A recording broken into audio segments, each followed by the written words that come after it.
और एक और सीट है अयोध्या की मिल्कीपुर, जहां चुनाव का ऐलान हो गया है। दर्शकों, 5 तारीख है, आपको वोट डालने जाना है। अयोध्या के लोग सुन लें, 5 फरवरी और 3 दिन बाद 8 फरवरी को नतीजे आ जाएंगे। लेकिन मिल्कीपुर सीट पर उपचुनाव हो रहा है और अखिलेश यादव की और समाजवादी पार्टी की धड़कन बढ़ने लगी है, क्योंकि इसके लिए पूरी तैयारी की जा रही है। लेकिन अब मैं आपको बताता हूं मिल्कीपुर पर अखिलेश यादव क्या कह रहे हैं, सुनिए जरा। मिल्कीपुर के चुनाव के लिए आप सभी पत्रकार साथियों से कहूंगा कि सबसे फेयर इलेक्शन होने जा रहा है। इससे फेयर इलेक्शन आपने कभी नहीं देखा होगा, ना देख पाएंगे। अयोध्या ऐसी धार्मिक नगरी है, वहां का चुनाव जब होगा तो न केवल देश के पत्रकार देखें बल्कि अंतर्राष्ट्रीय स्तर के भी पत्रकार आए और वो देखें कि भारत में और खासकर यूपी में कितना फेयर इलेक्शन होता है। दर्शकों, अब मैं आपको वो प्लान बताने वाला हूं जो योगी आदित्यनाथ ने बनाया है, अयोध्या को छीनने का प्लान। वो प्लान क्या कहता है दर्शकों? अखिलेश को मिल्कीपुर हराने का पूरा प्लान तैयार है और इसलिए वो डरने लगे हैं। मिल्कीपुर चुनाव की कमान खुद सीएम योगी ने अपने हाथ में संभाल रखी है। 6 से ज्यादा बार सीएम योगी आदित्यनाथ अयोध्या जा चुके हैं, मिल्कीपुर जा चुके हैं। कुछ दिन पहले ही योगी आदित्यनाथ ने अपने 6 मंत्रियों की ड्यूटी मिल्कीपुर में लगाई है, जिसमें आपको दिख रहे हैं सूर्य प्रताप शाही हैं, स्वतंत्र देव सिंह हैं, जेपीएस राठौर हैं, दयाशंकर दयालु हैं, मयंकेश्वर शरण हैं, सतीश शर्मा हैं। और मंत्रियों को सीधे जनता से संवाद और जनसंपर्क के निर्देश दिए गए। बीजेपी संगठन में कई ताकतवर चेहरे भी मिल्कीपुर में रहेंगे, ड्यूटी लगी है। वोटर्स के बीच पैठ बनाने के लिए रोजगार मेला भी करवाया जाएगा। ये प्लान है योगी आदित्यनाथ का, जो मिल्कीपुर को वापस चाहते हैं। लेकिन बड़ी बात क्या है दर्शकों, अब मैं आपको बता रहा हूं कि इसे लेकर उत्तर प्रदेश की सियासत गर्मा गई है। क्यों गर्मा गई है, समझिए।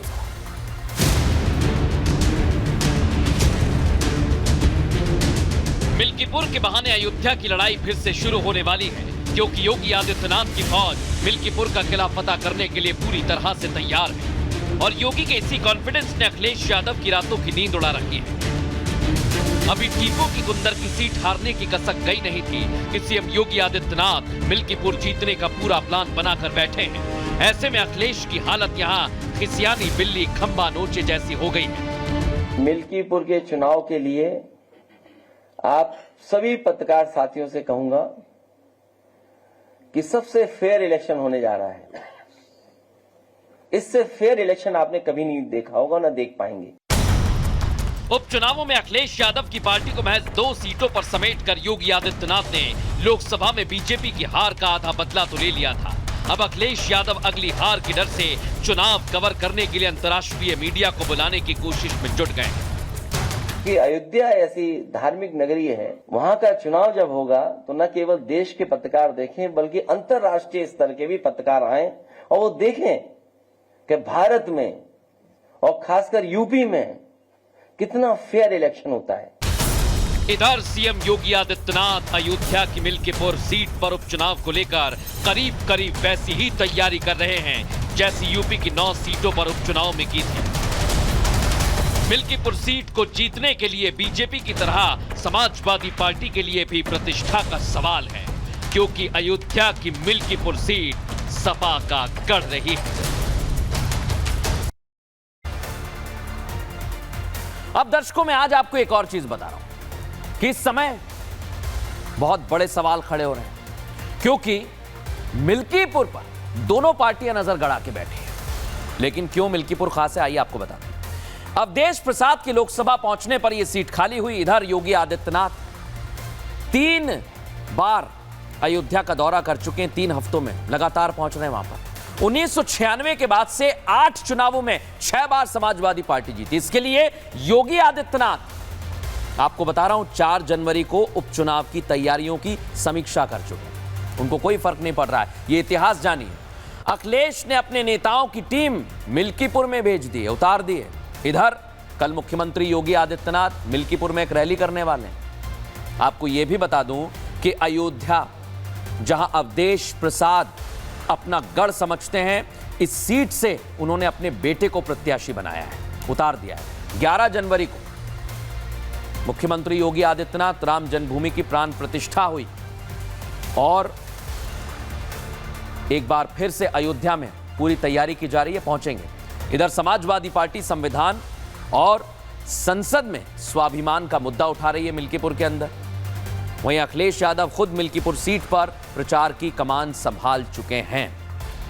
ये पूरी तैयारी है मिल्कीपुर के लिए और इसलिए मैं कह रहा हूं कि संभल के जरिए अयोध्या का जो दाव है वो कहीं ना कहीं फेल हो सकता है। लेकिन आइए अब खबरों में आगे बढ़ेंगे दर्शकों, और आज आपके लिए एक और बड़ी खबर लेकर आया हूं। बड़ी खबर है एचएमपी वायरस से जुड़ी हुई। क्या है वो खबर, दिखाता हूं। महाकुंभ होने वाला है दर्शकों, लेकिन महाकुंभ में कवच बना लिया गया है, महाकवच।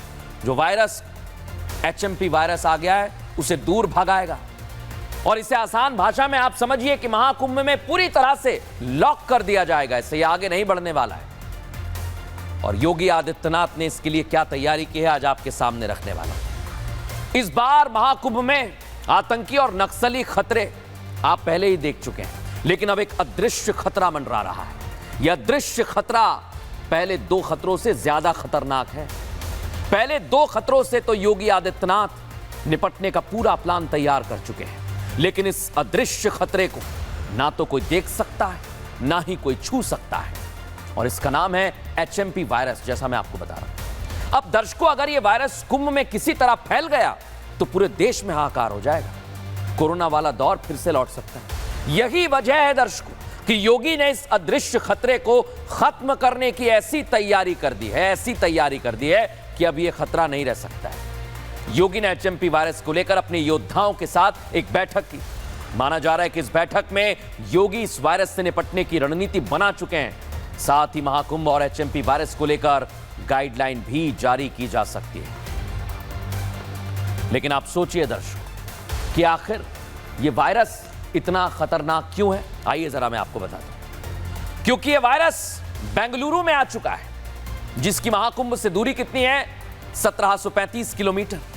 पहुंचना संभव नहीं है। कोलकाता में पहुंच चुका है, जिसकी प्रयागराज से दूरी है 793 किलोमीटर। इतना ही नहीं, यह अहमदाबाद तक पहुंच चुका है, जिसकी दूरी प्रयागराज से है 1277 किलोमीटर। आप यह भी जानिए, चेन्नई तक में यह वायरस आ गया है, जिसकी दूरी प्रयागराज से 1762 किलोमीटर है। यानी दूर दूर तक अभी तक कोई खतरा नहीं। नागपुर में भी आ चुका है, 640 किलोमीटर दूर है। लेकिन अभी महाकुंभ में ऐसी ही सिक्योरिटी है, ऐसा ही सुरक्षा कवच तैयार किया गया है। लेकिन बड़ी बात क्या है, आपको बता रहा हूं दर्शकों कि महाकुंभ में इस अदृश्य खतरे को लेकर साधु संत अलर्ट हैं। अखाड़ा परिषद ने पीएम मोदी और सीएम योगी को चिट्ठी लिखी है। चीन से आने वाले विमानों पर रोक लगाने की मांग कर दी है। साधु संतों का कहना है कि चीन से आने वाले यात्रियों की पहचान की जाए, उन्हें रोका जाए, जिससे इस वायरस को महाकुंभ में पहुंचने से पहले ही रोक दिया जाए। अब दर्शकों, साधु संतों की यह चिंता जायज है। रिपोर्ट आपको दिखाता हूं।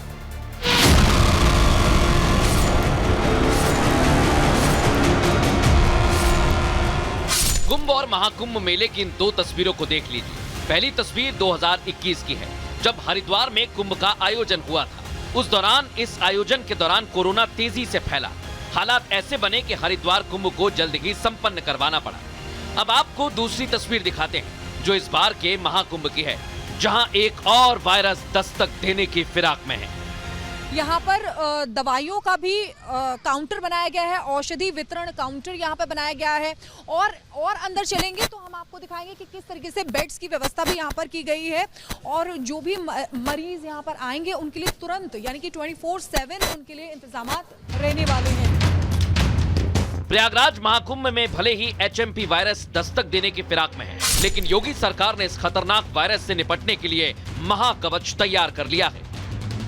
सरकार की तैयारी ऐसी है कि एचएमपी वायरस महाकुंभ में घुस नहीं पाए, और अगर किसी तरह घुस गया तो उसकी पहचान कर खत्म कर दिया जाए। जो भी मरीज यहाँ पर आएंगे उनके लिए तुरंत यानी कि 24/7 उनके लिए इंतजामात रहने वाले हैं। देखिए यहाँ पर सारी ये फिजिशियन बैठेंगे, यहाँ पीडियाट्रिक ओपीडी है यहाँ पर, और अगर कहें तो यहाँ पर देखिए गायनेकोलॉजी ओपीडी भी है यहाँ पर, ऑर्थोपेडिक ओपीडी यहाँ पर है, डेंटल ओपीडी है। ये सारी चीज़ें आप देख सकते हैं कि हर तरीके से यानी कि महिलाओं के लिए भी, बच्चों के लिए सर्जन ओपीडी भी यहाँ पर है, जनरल ओपीडी भी यहाँ पर है। तो इस तरीके से इंतजामात यहाँ पर किए गए हैं। महाकुंभ में एचएमपी वायरस को लेकर योगी सरकार कुछ खास गाइडलाइन जारी कर सकती है। इसमें स्क्रीनिंग, क्वारंटीन और महाकुंभ के अस्पताल में इलाज से जुड़े प्रावधान हो सकते हैं। महाकुंभ में एचएमपी वायरस को लेकर स्वास्थ्य महकमा भी अलर्ट मोड पर है। 100 बेड का हॉस्पिटल है जिसमें हमारे समस्त तरह के रोगियों की देखने की सुविधा है। स्पेशलिस्ट की तैनाती की गई है। हमारे यहाँ पैथोलॉजी सेंट्रल लाइब्रेरी पैथोलॉजी बनी हुई है, सेंट्रल पैथोलॉजी, जिसमें 50 तरह की जांचें हैं। यहाँ पे हमारे जो 100 बेड में 40 बेड महिला वार्ड के लिए, 45 पुरुष वार्ड के लिए, 5 पीडियाट्रिक वार्ड और 10 आईसीयू बेड यहाँ पे संचालित किए जा रहे हैं। यूपी में चुनौती कोई भी हो, इलाज योगी मॉडल ही फेमस है। अपराधियों का इलाज हो, आतंकियों का इलाज हो या फिर नक्सलियों का इलाज, सबकी तैयारी कर ली गई है। अब सरकार का पूरा फोकस एचएमपी वायरस पर है और सीएम योगी की तैयारी इस वायरस को पूरी तरह से खत्म करने में सक्षम है।